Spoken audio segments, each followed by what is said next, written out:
Olha que a gente já começa num assunto também muito legal. Convidamos a nutróloga Marcela Garcês. Doutora, bem-vinda, para a gente dar dicas de como não engordar na quarentena. Esta pauta, é claro que tinha, né, que aparecer aqui no Você Bonito, é a nossa cara, a gente já vem falando sobre isso, doutora, nesta última semana, do quanto a fome parece que aumentou, não é? Aquela vontadinha de um doce que antes você controlava, mais tempo em casa, fica mais difícil, né? Fica muito mais difícil. Boa tarde, Carol. É uma semana maravilhosa para todos nós. Nós temos aí tempos difíceis, mas são tempos que nós vamos superar. Enfim, temos que continuar cuidando da alimentação, cuidando da nossa saúde, e nós vamos passar melhor por esse período. É verdade. E bom, vou começar desse ponto. A gente tem algumas ilustrações e algumas dicas que você já passou, né? Pra gente comentar com o público. Mas essa questão do estar mais tempo em casa, com a geladeira, não sei quem brincou outro dia, falou, a geladeira é logo ali, tipo, é tão pertinho, é logo ali. A gente, a doutora Liliane comentou. E eu fiquei com isso na cabeça. Como é que hoje, então, antes até das dicas que você preparou, a gente controla essa questão da ansiedade, da ida até a cozinha e realmente abrir a geladeira e procurar alguma coisa que esteja ali ofertada, né? Assim, Carol, a palavra é disciplina. Então, disciplina e manter as rotinas. Então, se a pessoa está em home office, quer dizer, está trabalhando em casa, está com as crianças em casa, estudando em casa, o ideal é que a pessoa continue tendo uma rotina. Tanto com relação às atividades, até para manter o ritmo circadiano, a qualidade de sono, o horário de sono, é importante que ela mantenha os horários das refeições, quer dizer, tenha essa disciplina, se coloque, eu digo, hoje em dia as pessoas têm muita essa coisa de ter agenda, ter aplicativos que avisam horários, quer dizer, tentar não comer fora dos horários das refeições e eventualmente lanches entre elas. Se organizar com relação à alimentação, porque senão cada vez, como ela está muito próximo, seja da geladeira, seja da cozinha ou de uma mesa que tem alguma coisa de pães, um bolinho, etc., a pessoa vai trabalha um pouquinho, dali 5 minutos, levanta, vai lá e pega um pedacinho de alguma coisa, ou pior ainda, tem coisas para comer em volta dela o tempo todo. Do lado do computador. Do lado ali, do né? computador, ou trabalhando, ou mesmo estudando com as crianças. Isso é um péssimo hábito, na verdade, isso é algo que a gente não deve nem implementar como hábito e passar isso para as crianças. Quer dizer, o ideal é que tenha um horário específico para alimentação. E levar a comida para o quarto também. É uma das coisas que é bem complicado, né, doutora? Porque imagina essa criançada em casa agora, nesse período, que a gente não tem ideia ainda quanto vai durar, se todos os dias as crianças puderem comer no quarto, de frente à TV, mas no quarto. Então, ainda que... O quarto é o lugar que não é para comer. O quarto é o lugar para descansar, enfim, não é lugar de comer no quarto. Tá aí. Vamos começar com as dicas, então. A gente separou uma a uma. Você, claro, manda perguntinha ao vivo no @VocêBonitaTV. Então, orientação número 1, respeitar os horários das refeições, como você comentou. Então, esses horários das refeições, eles também vão ao encontro, muitas vezes, de respeitar os horários do momento que a família tem acordado, porque tem muita gente que está deixando para dormir um pouquinho, aproveitar, né? Se está trabalhando em casa ou se naquele momento não vai sair, deixando para dormir um pouquinho mais. Qual que é a orientação nesse sentido quando a gente coloca o sono, então, para iniciar a rotina alimentar? O ideal é iniciar a rotina alimentar assim que a pessoa desperte. E assim, até mesmo com relação à alimentação, o interessante é que a pessoa mantenha os horários. Então, particularmente as crianças que estudavam de manhã, o ideal é que continuem estudando pela manhã, e a pessoa que tinha um horário para entrar no trabalho, o ideal é que continue respeitando esse horário nos dias de semana, até por uma questão de saúde física e mental. Porque se ela entrava no trabalho todos os dias às 8 horas da manhã, ela pode até não começar a trabalhar às 8, mas o ideal é que comece às 8h30, 9 horas e que tome o seu café da manhã antes, comece a trabalhar, eventualmente para fazer um lanchinho e depois almoça no horário. O ideal é que essas grandes refeições, principalmente almoço e jantar, que daí as pessoas já estão acordadas, enfim, todas já despertaram, que as pessoas sentem à mesa, prestem atenção no seu prato, se envolvam também eu digo, o fato de agora as pessoas terem mais tempo faz com que elas passem a ter possibilidade de adquirir aquelas que não sabem cozinhar, etc., que comecem a aprender a preparar os alimentos, a lavar as verduras, as frutas e ter uma alimentação preparada por ela mesma. Isso faz toda a diferença.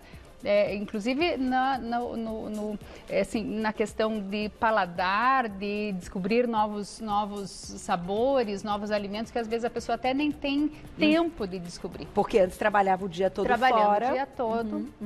Eu acho que essa parte tem desenvolvido aí a criatividade de muita gente e é uma terapia, né? A cozinha, ela vem como uma terapia, assim, eu pelo menos tenho notado que me acalma tanto, né? Você vai lá e você lava a folha, já deixou ali de molhinho com as gotinhas, né? Exatamente. Aí depois você lava uma a uma. Montar um prato, montar uma mesa bonita para a família sentar e comer. Eu digo, a rotina é muito importante, seja do trabalho, seja da atividade física, seja do sono. Lógico que há uma flexibilidade, porque realmente as pessoas estão numa situação inusitada. Na verdade, essa situação é uma situação sem precedentes para ninguém no mundo. Então, realmente, a gente temos que nos adaptar. Mas podemos manter as nossas rotinas, principalmente nos dias de semana. Por exemplo, hoje é segunda-feira, estamos começando a semana. Então, no final de semana pode até relaxar um pouquinho mais com relação às atividades laborais e eventualmente estudo e tal, mas a alimentação deve ser cuidada. A alimentação nesse momento é prioridade para todos. Inclusive para fortalecer o organismo para passar por essa, né? Exatamente. Na verdade, é o substrato principal, prioritário para manter a pessoa em ordem com relação a manter a saúde e prevenir doenças, é ter um bom hábito alimentar. Tá. Número 2, olha lá, próxima orientação, manda perguntinha pra gente, @VocêBonitaTV, estamos ao vivo, hein? Na segunda orientação, então, é manter hábitos alimentares variados e equilibrados. O que significa isso, doutora? Enfim, eu digo uma alimentação adequada é aquela que tem... constituída de um hábito alimentar equilibrado, onde você encontra nas refeições pelo menos alguns dos 3 macronutrientes. Então, você tem lá proteínas, carboidratos de boa qualidade e gorduras boas. Tá. Então, isso é uma refeição equilibrada. A outra questão é que ela deve ser variada. Isso todo mundo sabe, que os pratos devem ser coloridos, deve apresentar 2, 3, 4, 5, 6 cores. Quanto mais cores, melhor. E, preferencialmente, o mais natural possível. Eu digo assim, os alimentos ultra processados e aqueles que trazem muitos carboidratos refinados e açúcares são aqueles que, nesse momento, o ideal é que nós evitássemos. Tá. E quando a gente fala na questão da ansiedade, Carol, que você abriu esse quadro falando, a questão da ansiedade faz com que as pessoas busquem alimentos mais calóricos, que remetem àquela questão do paladar ainda infantil. As crianças gostam muito de guloseimas e doces coloridos, porque isso dá uma sensação de compensação por todo o estresse que nós estamos passando. Aquele prazer imediato. Prazer imediato, mas esse prazer dura 5 minutos. Nem isso. 5 segundos. E as consequências são enormes. Eu digo, a obesidade e o diabetes são 2 complicadores para aquela pessoa que eventualmente entra em contato com esse vírus e tenha eventualmente sintomas e desenvolva sintomas, tenha clínica, se ela for obesa ou diabética, ela tem chances muito aumentadas de agravar esse quadro. É verdade. Doutora, minha diretora está perguntando o seguinte, mas por que esses alimentos que dão esse prazer imediato, né? Então, sejam gorduras e também açúcares, né? O doce, o que eles viciam muito mais do que os alimentos saudáveis? Porque eu nunca vi ninguém ter compulsão por alface, não é? Então, uma pena, né? Uma pena. Eu digo, os alimentos muito calóricos, quando a gente fala em carboidratos e açúcares, além do impacto visual, tem a questão de estimular centros no cérebro que remetem prazer, liberam neurotransmissores que fazem com que a gente tenha uma sensação imediata de prazer. E existem outras questões hormonais. Eu digo, o açúcar faz um pico de insulina, de um hormônio chamado insulina, e a insulina em quantidades altas, circulantes, faz com que a gente tenha mais vontade, tenha compulsão por açúcar. Então, vira um ciclo vicioso. E a insulina muito alta circulando faz com que a gente tenha aumentado os níveis de inflamação, níveis inflamatórios no organismo. E outro grande problema é que se o pâncreas ficar muito sobrecarregado ao longo de muitos anos, a pessoa pode desenvolver diabetes do tipo 2, que infelizmente é uma doença, eu digo, adquirida. É uma doença que ninguém precisaria ter, porque na verdade ela é consequência de equívocos alimentares. De hábito mesmo, né? Daquela pessoa que comeu muito açúcar ao longo da vida. Pois é. Vamos para a próxima orientação e já perguntinhas ao vivo no @VocêBonitaTV. Terceira orientação, consumir proteínas, carboidratos saudáveis e gorduras boas. Doutora, vamos dar assim uma ideia aí de quantidade desse prato? A gente até não tem um prato não aqui, temos nós estamos no nosso momento do chá. Momento de chá, e é uma delícia. Clarinho. Esse chazinho aqui clarinho, que é um chá que tem que menos escuro, é um chá muito próprio, interessante para ser ingerido. É uma maneira de você ingerir líquidos, água. Tá. Tem 0 calorias e os chás clarinhos são mais indicados para o período noturno, porque como eles não trazem cafeína, são chás que relaxam. Que dá uma acalmada. Então, os chás de camomila, de erva doce, cidreira, enfim. Pode experimentar, viu, doutora? Tudo de verdade. Vou experimentar. E não tem açúcar, nada disso, aqui tudo natural. E aí, com relação ao prato, então, se nós temos um prato grande, um prato raso, o ideal é que divida esse prato em 4. 2 partes, 2 metades, você deve colocar vegetais, legumes, vegetais folhosos, quer dizer, tudo que tem assim para a pessoa saber o que eu vou colocar ali, tudo que nasceu para cima da terra, que sejam vegetais de todas as cores possíveis e folhas, e vegetais folhosos. Eles podem ser cozidos, assados, refogados, mas nunca fritos. Fritura de imersão é algo que a gente deve comer só fora de casa. Nesse momento, então... Nesse momento, particularmente, é o tipo da coisa que é insalubre, faz mal para boa limpeza da casa, inclusive para a higienização da cozinha. Verdade. Isso complica muito quando a pessoa faz muita fritura de imersão. Então, uma técnica culinária que deve ser abandonada nesse período. Então, que as pessoas comam mais esses legumes refogados ou cozidos, enfim. A outra metade do prato, divida em 2 metades. Numa delas você vai pôr as proteínas, que são as carnes, os ovos, eventualmente as carnes em geral, sejam elas quais forem. O ideal é que elas sejam mais magras e que não tenham sido fritas ou empanadas, enfim. E a outro quarto, eu digo para as pessoas que não ingerem proteínas de origem animal, nesse quarto a pessoa vai colocar as proteínas de origem vegetal ou os cogumelos, e as proteínas de origem vegetal é tudo que dá em vagem, são as leguminosas. Feijão, ervilhas, lentilhas, grão de bico, soja, ervilhas, enfim. Então isso a gente coloca nesse quarto, onde se coloca as proteínas. E no outro quarto, um carboidrato. E um carboidrato o mais complexo possível. O que é um carboidrato? Porque as pessoas pensam que carboidrato é só açúcares e carboidratos refinados.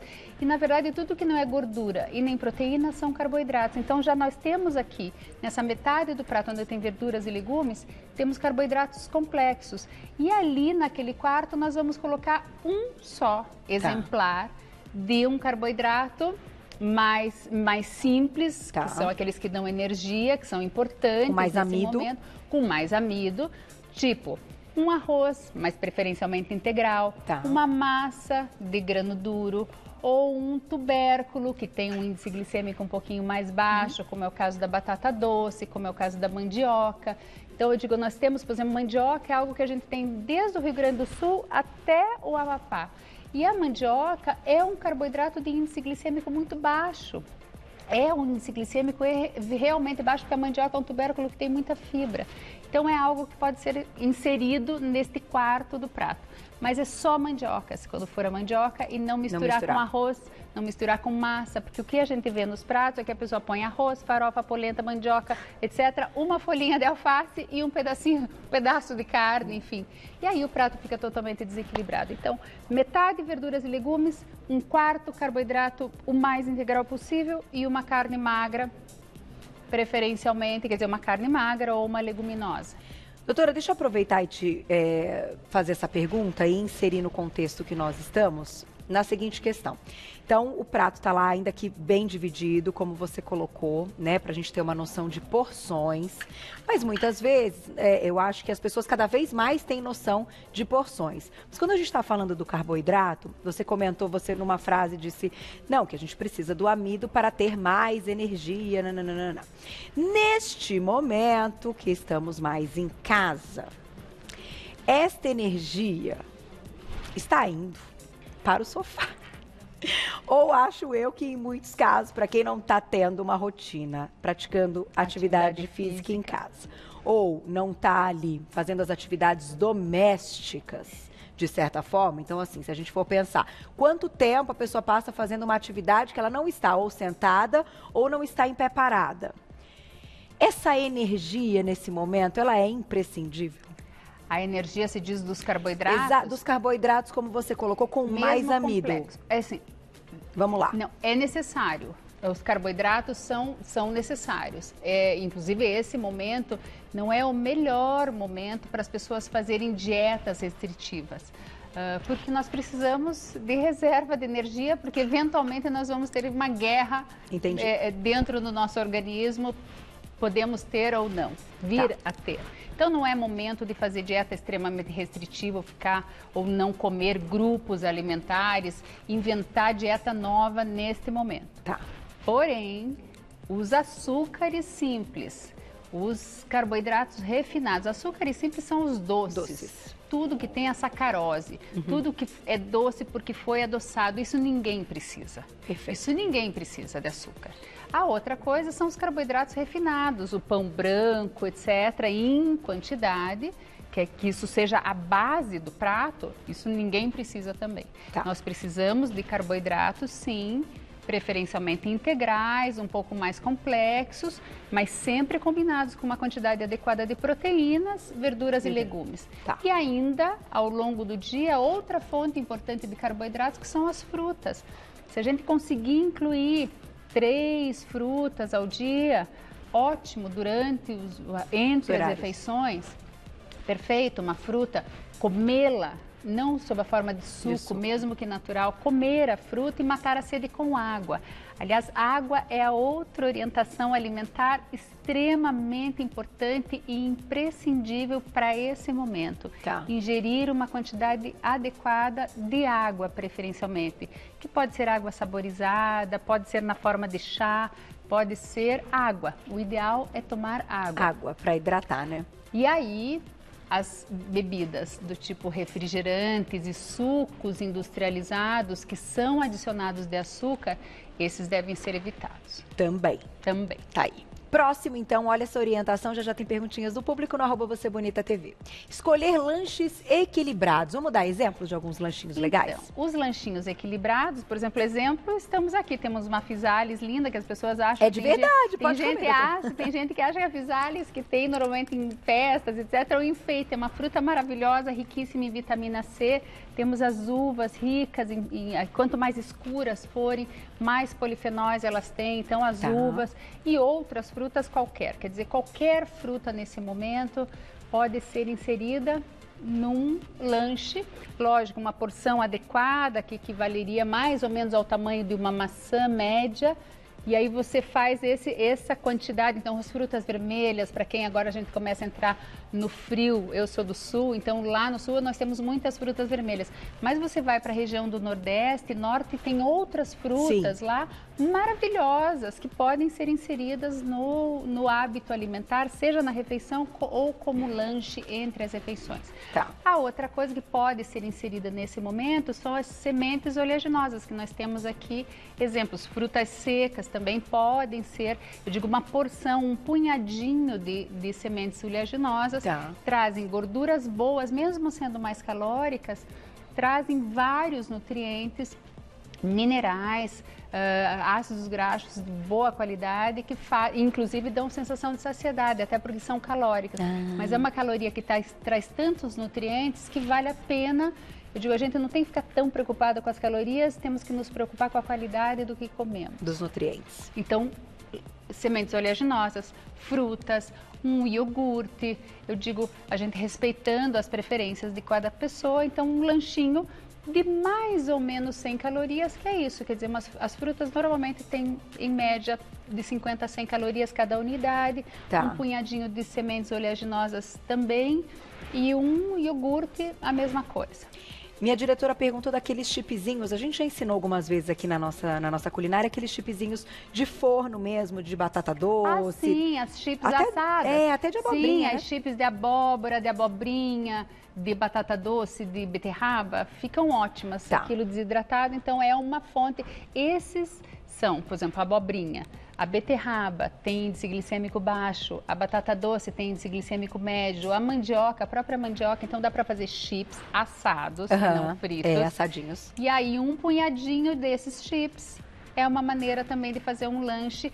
O ideal é que se a gente conseguir ainda, mesmo junto com a fruta, comer alguma coisa que seja proteica, a gente tem uma sensação de saciedade um pouquinho maior. Ou algo relativamente calórico, como é o caso das sementes oleaginosas. Aí isso a gente faz com que a gente tenha uma saciedade um pouquinho maior do que comer, por exemplo, um açúcar. Se você comer um doce, dali 5 minutos você comeria ele de volta e aí vai comendo. E se você tiver com uma barra de chocolate daquelas, e aí o chocolate é outro assunto. Nossa. Muito interessante, porque daqui 2 semanas nós temos Páscoa. Exatamente, eu lembrei. E aí, lógico, eu digo, essa vai ser uma Páscoa muito diferente para todos nós. Mas então, com um significado de Páscoa. Com um significado de Páscoa. E eu te digo assim, a gente tem escrito muito e sendo procurado muito para falar com relação às melhores escolhas com relação ao chocolate. E eu não tenho dúvida em falar que os chocolates mais amargos são a escolha mais doce para esse momento. Porque, assim, seja o chocolate mais amargo, uma opção também interessante é o chocolate rosa, que ele tem uma quantidade de polifenóis bem maior do que o chocolate ao leite. E a outra questão muito importante com relação ao chocolate, mesmo o chocolate ao leite, ele deve ser limitado à ingestão de 25 a 50 gramas por dia. Isso as pessoas têm que ter um cuidado enorme, particularmente com relação às crianças. E 25 gramas é um quadradinho, 2, né? 25 gramas é uma tirazinha. Se a pessoa estiver pensando numa barra de 200 gramas, é uma tira. É uma tirinha. Uma tirinha daquelas. Nesse momento é interessante ter noção, né, desse peso, dessa questão de gramas e tal. Quem tem balancinha no pode máximo usar. 2. Mas aí as pessoas me dizem assim, mas eu não gosto do chocolate amargo. Eu digo, a questão do gostar, eu digo, paladar é algo igual atividade física. Precisa de treino. Então, também é um bom momento para nós treinarmos o paladar, primeiro para experimentarmos vegetais, cogumelos, algas, enfim, tudo aquilo que a gente não experimenta no dia a dia. Vá ao mercado, compre vegetais diferentes, carnes diferentes, enfim, alimentos diferentes para preparar em casa, montar o prato, etc. Participe desse momento, do momento do preparo das refeições. É verdade. E com relação ao chocolate e ao paladar, eu digo, isso é uma questão de treino. Se a pessoa não consegue comer o chocolate com 70% de cacau, que ela procure comer pelo menos com 50%, 55%, que é doce ainda, tem açúcar, mas já tem uma quantidade maior de polifenóis. E eu digo, o chocolate amargo, ele é benéfico à saúde. E o chocolate ao leite, ele traz mais problemas para a saúde por causa do açúcar. Sem dúvida. Eu acho que hoje a gente tem tantas marcas também nacionais incríveis que se preocupam com a composição, então, do chocolate, e elas vão ser 70% e não ter o açúcar. Tem vários, a gente faz uma pesquisa. São zero açúcar, eles são muito gostosos. E são adoçadas com stevia, xilitol, Mas olha, nem precisa escolher especificamente esse. Eu digo para a pessoa que vai lá no supermercado e acha o chocolate, a melhor dica é, quando você vai comprar um chocolate para saber se ele faz bem para a saúde, vai na parte de trás da embalagem e veja. Se o primeiro item da lista de ingredientes é açúcar, deixa esse chocolate onde ele estava. Não é chocolate. Não é chocolate. Ele devia se chamar doce de chocolate. Ele verdade. não poderia ter esse nome de chocolate. Perfeito. Agora, se ele tem cacau como primeiro da lista, mesmo que ele traga açúcar, ele já é um alimento funcional, um alimento que faz bem.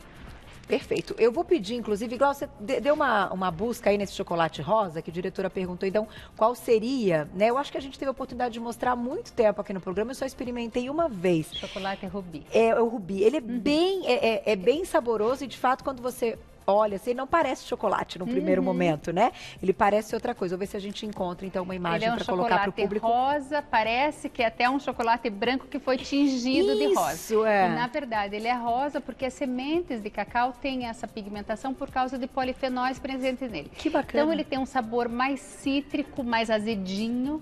E ele tem uma quantidade de polifenóis quase comparável. Ele, apesar de ser um chocolate com 50% de 50 e poucos por cento de cacau, um pouco menos do que o chocolate de 70%, pelas características da semente do cacau, ele passa a ter uma boa quantidade antioxidante por conta dos polifenóis, quase equivalente aos 70%. Ele não é amargo, ele é mais adocicado. É uma delícia. É um chocolate diferente. E é lindo, cor de rosa. Vamos colocar a perguntinha do público? Temos já pronta? Daqui a pouquinho? Então, a última orientação na tela e já perguntinhas do público. Ter uma atividade de lazer ou atividade física para diminuir os níveis de estresse e ansiedade. Isso é fato, importantíssimo. Né? Imprescindível. Na verdade, os pilares de manutenção de saúde nesse período passam pela alimentação, prática de atividade física, uma boa qualidade de sono e manejo do estresse. E para organizar as consequências do estresse, eu digo, além da rotina, o ideal é que a pessoa tenha atividades, não só atividade física, mas também atividades lúdicas, de lazer, períodos de conversa, de brincadeira, de jogos entre amigos. Eu digo, hoje em dia nós estamos vivendo um momento que as pessoas se relacionam muito no mundo digital e uma ideia muito interessante é aqueles amigos que a gente não consegue encontrá-los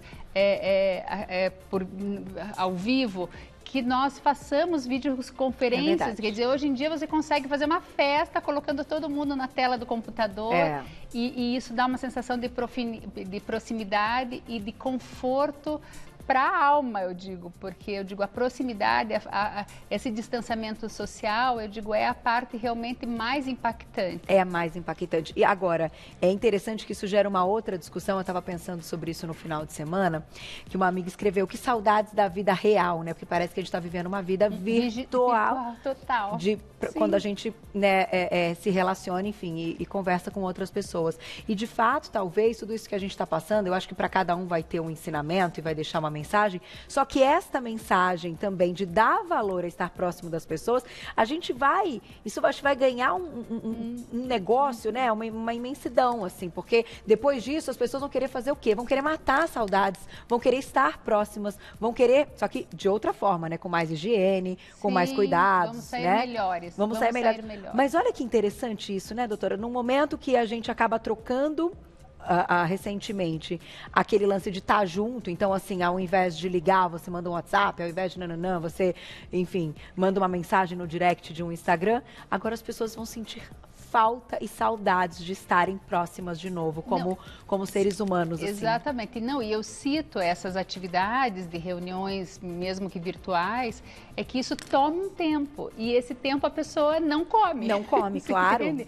Porque se a pessoa ficar confinada em casa, parada, esperando o tempo passar, ela vai tender a comer, porque comer é algo que dá prazer. É verdade. E o que dá prazer normalmente é aquilo que é um pouco mais calórico, que tem o sabor adocicado, que tem o açúcar, que vai estimular centros do cérebro mais rapidamente. Então, quanto mais a pessoa se envolver em atividades, sejam elas laborais, de lazer, de atividade física e mesmo lúdicas, de trabalhos manuais, aquela pessoa que não sempre teve vontade de bordar, sempre teve vontade de costurar ou teve vontade de cozinhar, que passe a fazê-lo nesse momento que sobra um pouco Agora mais é o de momento. tempo. Agora é o momento. Tá aí. Vou colocar então na tela o chocolate rosa para mostrar para vocês, quem não teve a oportunidade de experimentar e de conhecer. Olha lá, que máxima, lindo, rosa lindo. mesmo. E ele é rosa, naturalmente rosa. Muito legal. Vamos colocar a perguntinha do público. Quem escreveu pra gente? Olha lá, na tela. Estamos ao vivo, hein? Daqui a pouquinho, A Glaucia, segura um pouquinho, seguro. Sabe o que eu ia te perguntar, doutora, enquanto a gente está montando a perguntinha? As crianças, nesse momento, eu acho que vale muito. A gente tem um público aí com uma criançada nos assistindo. E quando a gente nota, né, eu acho até que eles tiram de letra muito mais do que a gente, muitas coisas, né? Eu tenho um filho de 7 anos. Nossa, mas muito mais. Eles têm criatividade e tudo, né? Até para conversar com os amiguinhos agora também virtualmente e tal. Mas, de fato, eles têm pedido mais comida em menos tempo. Então, só no final de semana, o João entrava a cada não sei quanto tempo, assim, olhava, mamãe, então eu quero que eu falei, filho, mas você acabou de almoçar. Ah, não, mamãe, mas agora eu quero não sei o quê. Aí agora eu quero... Então, assim, com as crianças a gente tem que ter também uma preocupação, só que difícil também a todo tempo que eles pedirem uma comidinha, a gente entregar legumes. Então, qual é a sua orientação nesse sentido para as crianças? Porque não está fácil. Não tá fácil. Os meus filhos são adultos, também tenho um João, mas são adultos. E eu digo assim, as crianças e os jovens, eu tenho a impressão que estão encarando melhor essa questão do confinamento, que para eles, eu digo, os jovens têm essa questão do mundo virtual muito bem resolvida. Sim. Eles nasceram fazendo isso e fazem as aulas virtuais sem muito problema. A gente tem mais problemas para se adaptar. Eu digo isso porque eu dou aulas, etc. Então, até gravar vídeos e tal, isso é um mundo novo para a gente. E as crianças também ficam felizes de estar mais tempo em casa, com a família, até curtem essa coisa da mãe ajudar nos trabalhos da escola e tal. Então, estão encarando melhor. Mas com relação à alimentação, o que eu digo é o seguinte, a criança vai comer, crianças, daí a gente está falando de crianças pequenas, abaixo de 10 anos, essa criança só vai comer aquilo que os pais ou a família trouxeram, a família e os pais, enfim, trouxeram para casa. Tá. Então, se você tiver uma mesa posta, cheia de doces, guloseimas, em potinhos, em gavetas, que a criança sabe que está aquilo à disposição, que ela pode comer o dia inteiro, ela vai comer o dia inteiro, porque ela não tem aquela questão... Está ofertado. Então, na verdade, se você for ofertar o que você tenha de alimentos que a criança pode comer à vontade, realmente devem ser uma fruteira, um iogurte, as sementes oleaginosas, muita água, uma água saborizada. Então, isso é muito importante que tenha ofertado à vontade. As guloseimas, os doces, os bolos, por exemplo, bolo, doce, isso é interessante que tenha só no final de semana. Tá. Disciplina. É difícil? É difícil. Não é fácil, mas bolo, doce, é no final de semana. E assim, depois de ter comido as outras coisas. Para também não comer, não matar a fome com isso, né? Enfim, um pouquinho de chocolate, um docinho, alguma coisa, mas assim, um pouquinho. Tá. Muito pouquinho.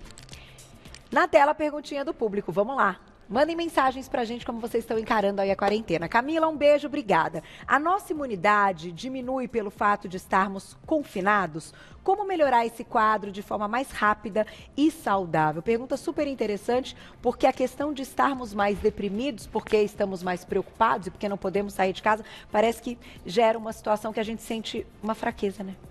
Esta situação, inclusive desse impacto emocional, a imunidade está intimamente ligada às questões não só físicas como emocionais. Então, eu digo, esse estresse todo e as preocupações que as pessoas têm, isso é uma preocupação de 100% da população, não é algo só de uma pessoa individualmente. Isso impacta. E o fato de estar confinado, de não poder sair, dessa incerteza de quanto tempo vai durar, como vai ser, enfim, se alguém vai adoecer próximo de mim, todos esses medos, todos nós temos. E isso impacta negativamente na imunidade. Então, o que nós podemos fazer? O que podemos fazer é, número 1, comer bem, ter uma alimentação equilibrada, variada, adequada, tomar uma boa quantidade de água, tentar manter as rotinas e manter qualidade de sono. É importante dormir bem. E fazer atividades que te dê prazer ao longo do dia para manejar e modular esse estresse. É isso. Dá tempo de mais uma, né? Na tela, para encerrar, olha lá quem escreveu pra gente. Obrigada, Gina, um beijo. Fiz pão de fermentação natural com chia, linhaça e castanha do Pará. Que quantidade posso comer? Estou na dieta para perder peso. Maravilha que você fez, esta telespectadora fez um pão funcional. Show. Parabéns, fantástico. Isso abaixou, a chia abaixou o índice glicêmico desse carboidrato. As castanhas trouxeram nutrientes importantíssimos. Então, realmente, ela fez um pão absolutamente funcional. Ela vai comer esse pão, uma fatia, eu não sei que tamanho é esse pão, mas uma fatia do pão nas refeições em que ela faça uma refeição tipo lanche. Então, seja uma fatia no café da manhã, vai colocar nesse pão uma proteína adequadamente, e aí come ainda uma fruta e toma... Ela pode também comer mais uma fatia, eventualmente, no lanche da tarde, associado a uma proteína ou uma fruta, e ainda... Se não comeu no lanche da tarde, ela pode comer no lanche à noite, caso ela faça um lanche no período noturno. Então, no máximo, 2 fatias ao dia. Que tem mais ou menos 50 gramas. Mais ou menos 50 gramas e mais ou menos 150 calorias. Tá aí. Manda pra gente a receita, Gina, pra gente colocar na página do Insta do Você Bonita, pra compartilhar, né, com o pessoal que tá em casa. Então, acho muito legal poder trocar também as mensagens e as receitas. E vou agradecer a nutróloga, a doutora Marcela Garcês. Obrigada sempre. Muito obrigada, Bem-vinda. Até a próxima. Tenho certeza que na próxima estaremos cada dia melhor, não é? Cada dia melhor. Muito obrigada. Quem quiser ir lá seguir o trabalho da doutora no Instagram, @doutora, abreviado, Marcela com 2 L's, Garcês. O Garcês é com Z no final. Doutora Marcela Garcês, tudo junto. E o site Marcela com 2 L's, Garcês.com. Já encontra todo o trabalho. Doutora, muito obrigada. Uma ótima semana para você, viu?